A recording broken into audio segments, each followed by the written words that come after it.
tal? Ya estamos de nuevo en la última fase de nuestro programa de la redacción abierta. Son las 8:08 de la tarde. ¿Escuchan esta sintonía?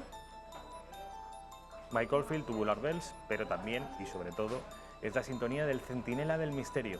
Hoy, sin embargo, como están ustedes pudiendo ver, no está Carlos Bustos. Está José Luis Hernández Garbi. José Luis, ¿qué tal? ¿Cómo estás? Muy bien, encantado de estar con vosotros.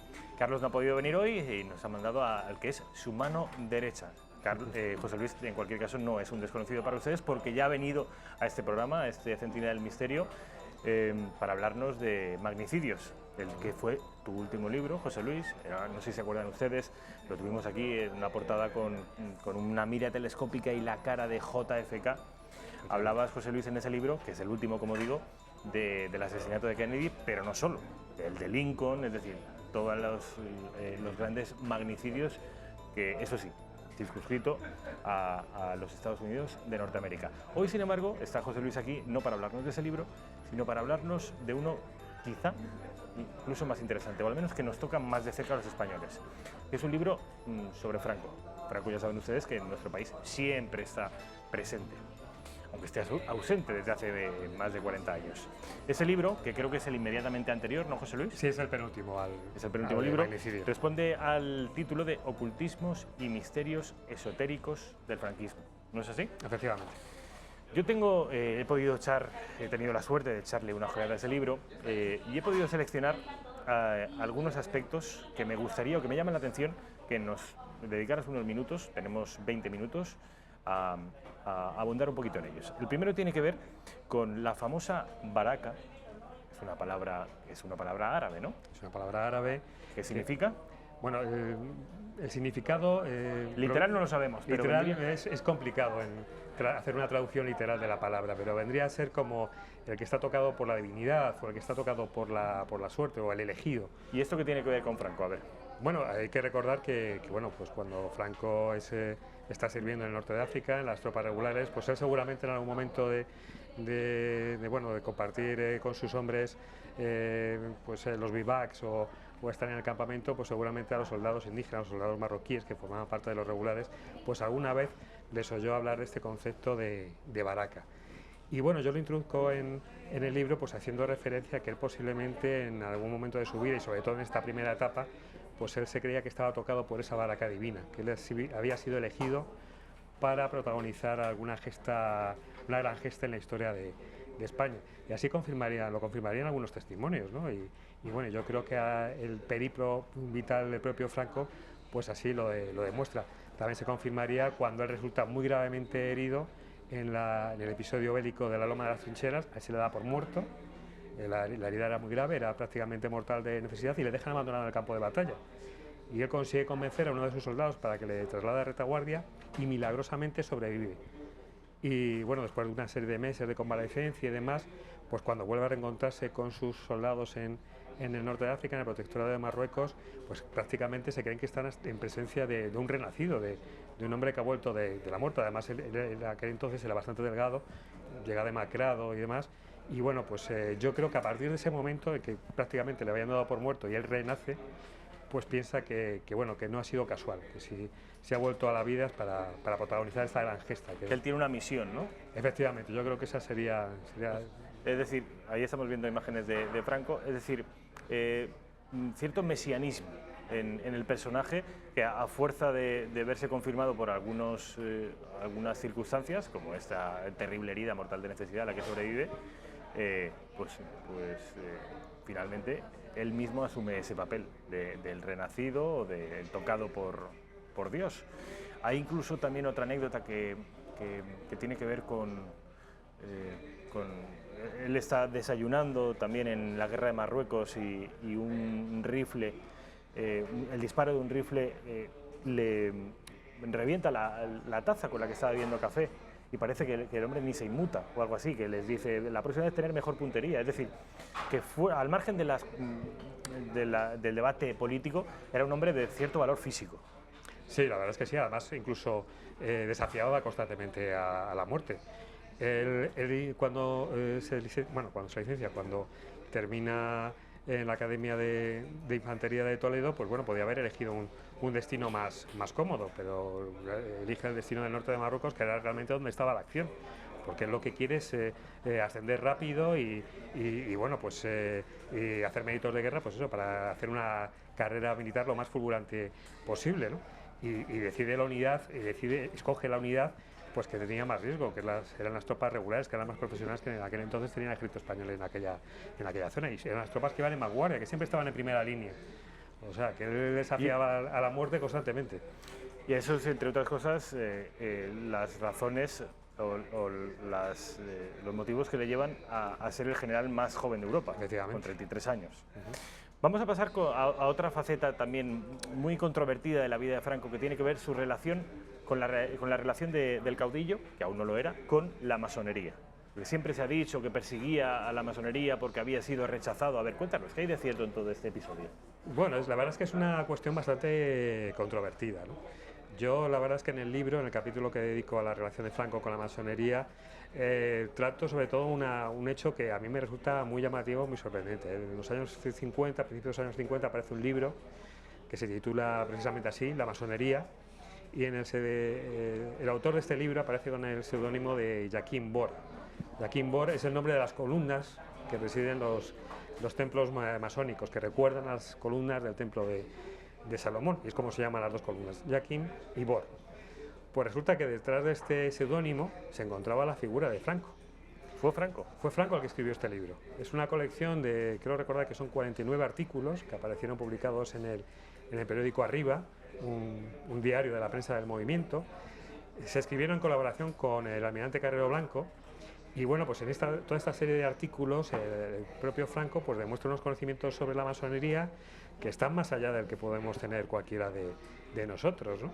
Y es más, hay un detalle curiosísimo, que es que cuando sale publicado este libro, la propaganda del régimen anuncia una recepción oficial de Joachim Bor o de Joachim Bor en el Pardo, cuando realmente el propio Joachim Bor era Francisco Franco, ¿no?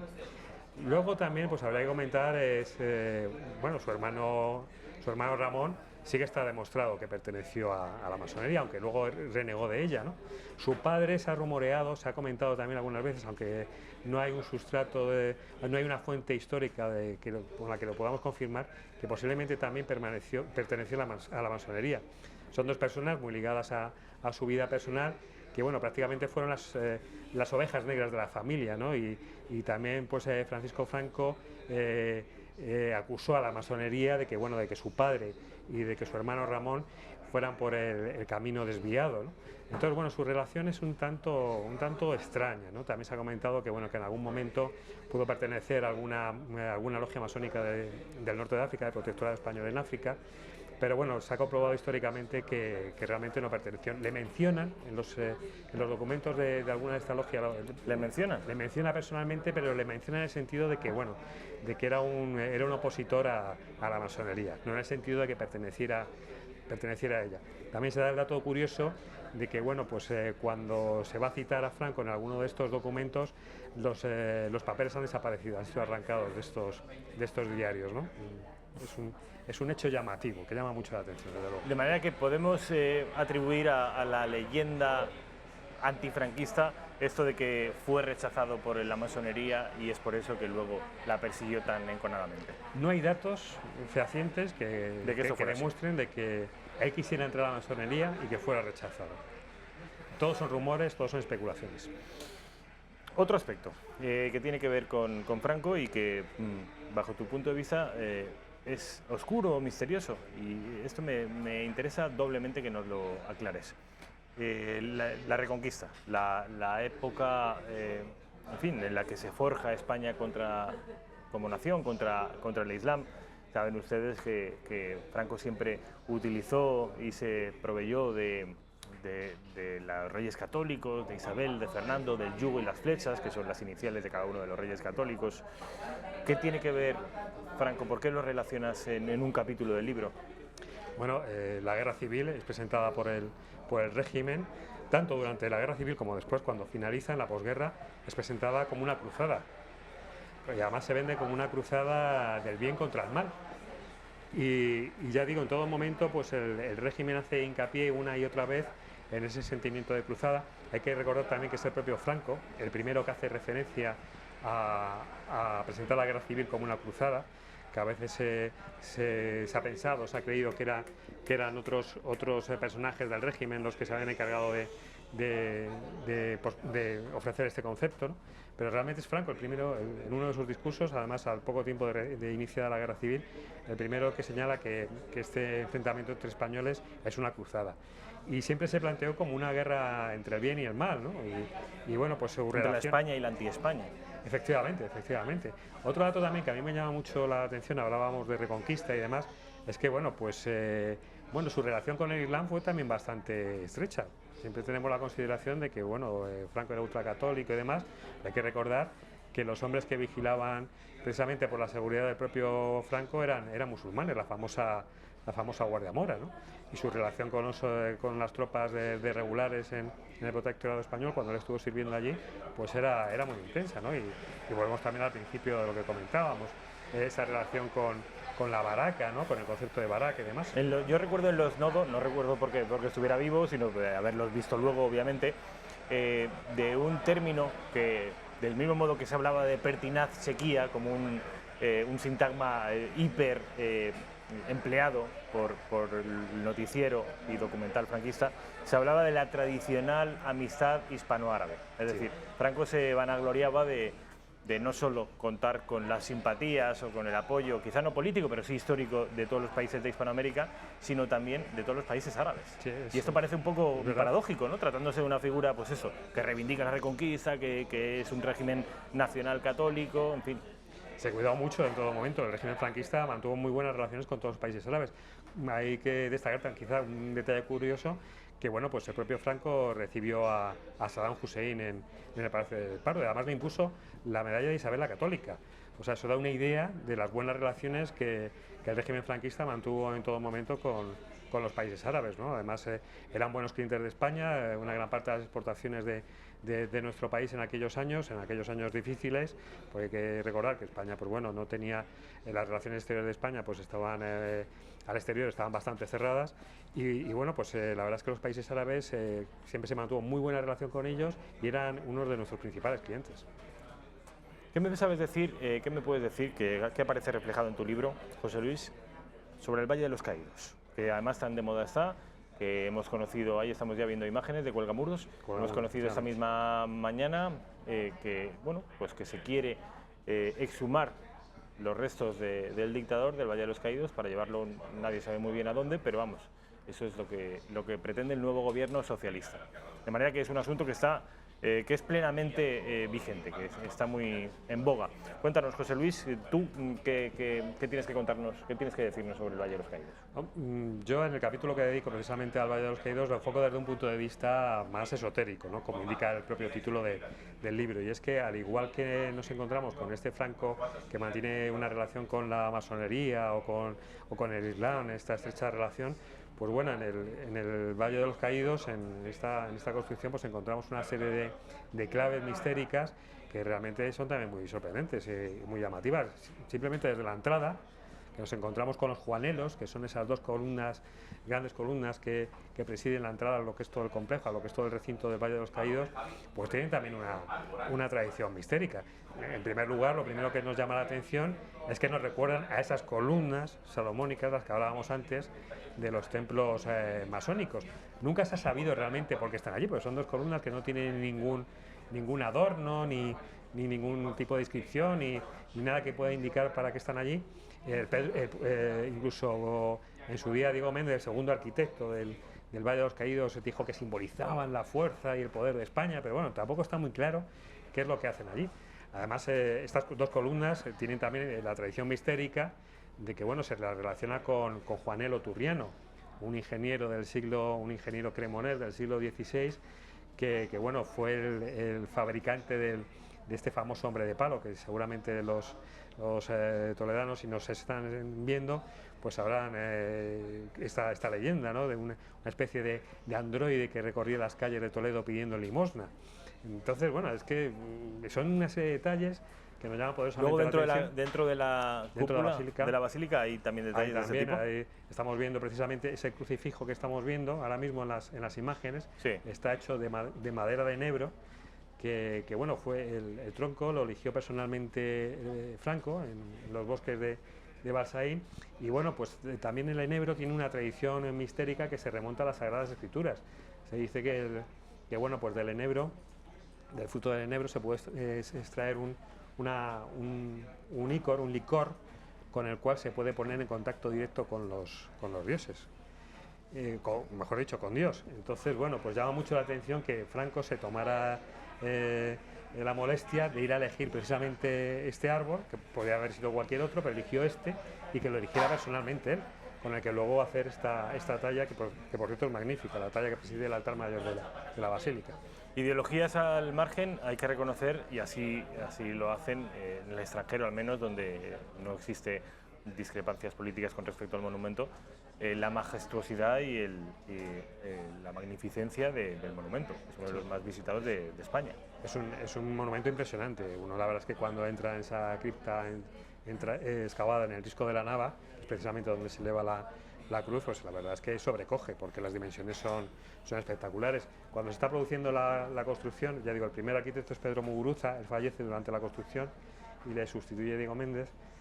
Pues bueno, son comentadas también las visitas que hacía Franco a la construcción, y en las cuales pues él hablaba con Muguruza y siempre le exigía, no, que sea más grande, es que guste más, que tiene que ser más grande. Y también es llamativo ese detalle. Se dice incluso que la propia ubicación geográfica del Valle de los Caídos no es baladí, es decir, que se escoge en base a una serie de parámetros, no sé si llamarlos esotéricos o mágicos. Parece que es un lugar muy cerca del Escorial, que desde tiempo inmemorial parece que tiene un pozo de magia, ¿no? Sí, de misterio. Está también muy cerquita de Monte Abantos, que desde los tiempos más remotos ha sido un monte sagrado, ¿no? Y bueno, pues tú bien decías, el monasterio del Escorial, que bueno, pues en su día se dice que se construyó para taponar una puerta del infierno. Y bueno, pues en lo que es el Valle de los Caídos está, creo recordar que está a 12 kilómetros. Los madrileños que bueno, pues visitan, que conocemos la zona, pues nada, está prácticamente a tiro de piedra del monasterio del Escorial.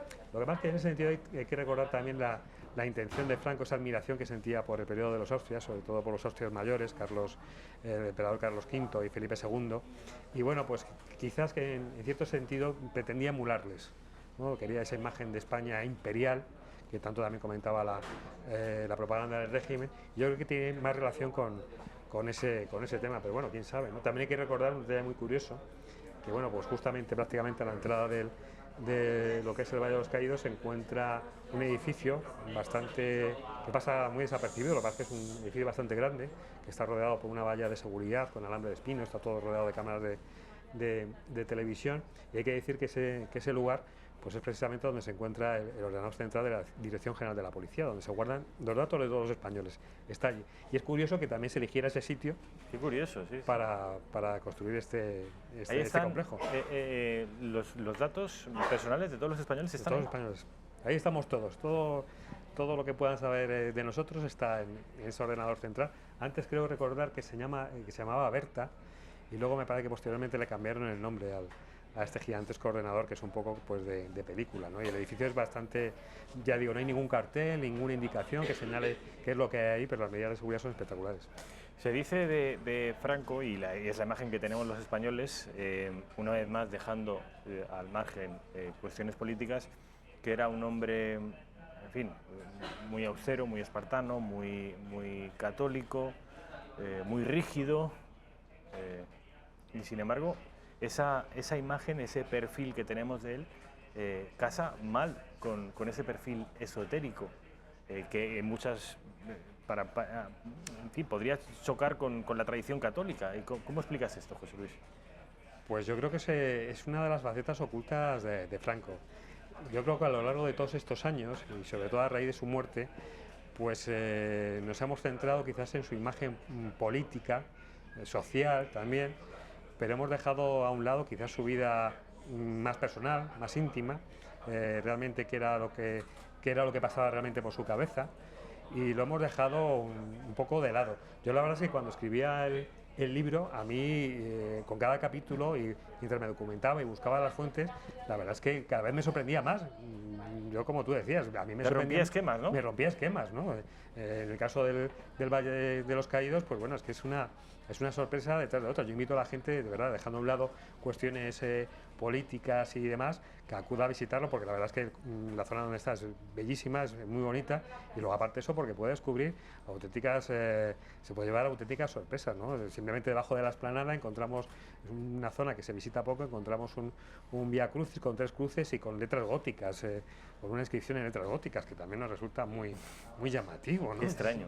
Muy extraño, es que ya digo, la verdad es que cuando uno se pone a investigar la vida de Franco desde este punto de vista, que yo creo que es que radica la originalidad del libro, aunque esté mal que yo lo diga, pues se lleva muchas sorpresas.